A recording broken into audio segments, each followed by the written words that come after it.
Иване, кажи нещо за завършване. Искам да благодаря на всички. Това не трябваше да го казваш. От 12-я клас, че ми помогнаха да завърша тази така тежка година.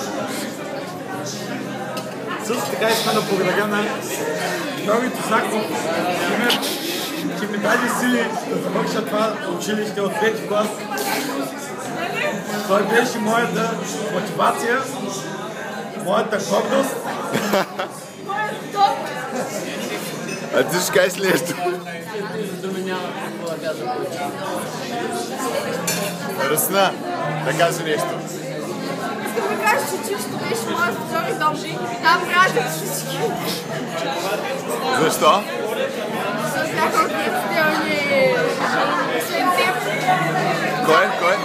Кой съм аз? Стефан Димитров. Обичам Стефан Димитров. Да, кажи ли пак, кажи да се чуи на камерата хубаво. Обичам Стефан Димитров. Една целувка на камерата. Ама истинска. Дай